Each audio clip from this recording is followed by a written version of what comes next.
Ерекше жанрда ән салып, ауызбен музыкалық сүйемелдеу жасайтын Vox Acapella тобы екінші бейнебаянын түсірді. Топтың бұған дейінгі дебюті «Қадам» деп аталатын әні мен бейнебаяны көпшіліктің көңілінен шыққан болатын. Ал бұл жолы «Ай-ай» әніне бейнебаян таспалапты. Бұл әннің авторы Айс деген кісі, енді ол кісінің псевдонимі солай.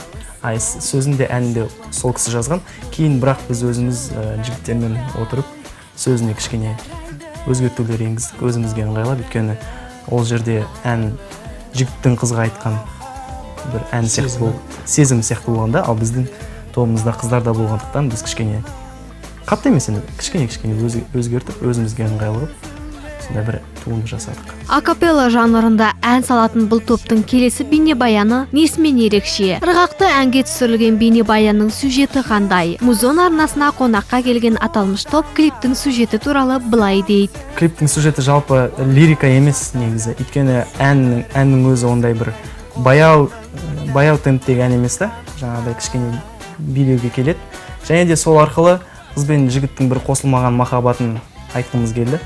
Және де сенен артық жан болмас деген сияқты сондай бір келтірдік, бірақ енді жастардың тілімен ыңғайландырып сондай бір туынды жасауға тырыстық. Енді көрермендер өз бағаларын бере жатар. Сонымен Vox Acapella тобының «Ай-ай» әніне таспаланған бейнебаянын қалың көрермен қашан көре алады? Жаңа туындының ерекшеліктері туралы аталмыш топ мақтана жеткізді. Тек мақтауын асыратын халық екенін естеріңізге сала кетейік. Сонымен бейнебаян осы желтоқсан айының басында Алматының әдемі аймақтарында, таулы аймақтарында түсірілді.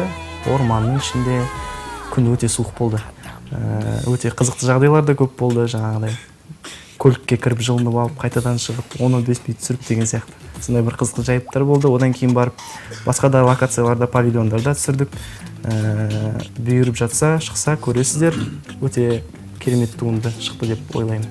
Жаңа бейнебаян туралы қалған әңгіме құпия бола тұрсын. Көгілдір экраннан көретін көрермен үшін де талай қызықты құпияда қалдырайық. Ал топтың өзіне оралсақ, Vox Acapella тобының қыз-жігіттері түрлі дауыстарды өзара бөлісіп, ерекше болуға тырысып жүргендерін айтады. Қарапайым әншілер айтқан кезде оларда минусовка деген нәрсе болады, аранжировка деген нәрсе болады. Ал біз оның барлығын өзіміз жасаймыз. Былайша айтқанда өз аузымызбен, өз еңбегімізбен соның барлығын жасаймыз. Сонымен ерекшеленеміз. Сол үшін біз көппіз. Өйткені мысалы үшін біздің битбоксеріміз бар. Жалғас деген жігіт осы Қазақстандағы таңдаулы битбоксерлердің бірі деп ұялмай айта аламын. Біздің жігіттеріміз Абылай, Мағжан, Аида, Алма, мен әрқайсысының өздерінің функциялары бар.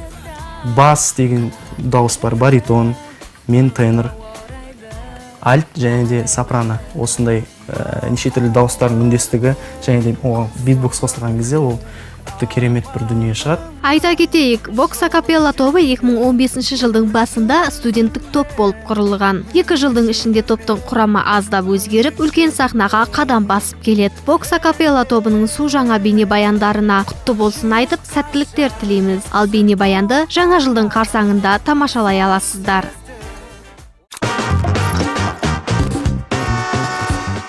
Қазақстан Республикасының тәуелсіздік күніне орай Алматыда Жетісу ауданына қарасты нөмірі 97-ші балабақшасында «Мен елімнің болашақ патриотымын» атты іс-шара өтті.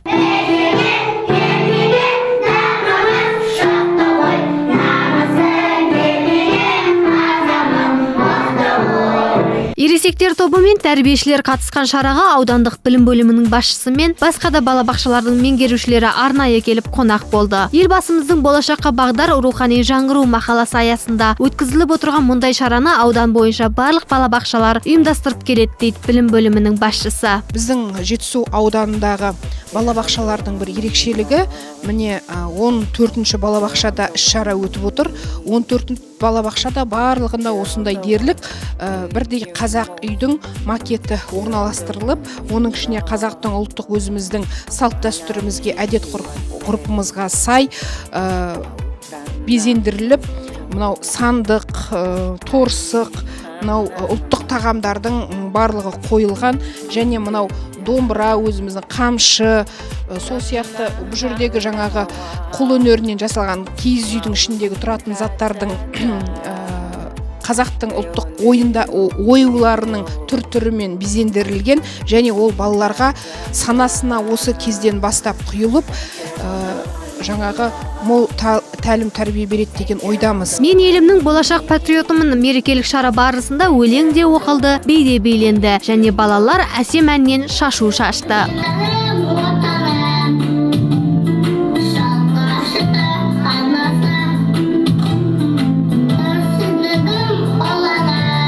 Сондай-ақ қонақтарға балалар мен тәрбиешілер ұлттық ойындарымызды көрсетіп, әдемі жеткізе білді. Ең бастысы баланың бойына сезім ұялату дейді балабақша меңгерушісі. Біздің тақырыбымыз Қазақстан Республикасының тәуелсіздігінің мерекесіне орай бағытталды.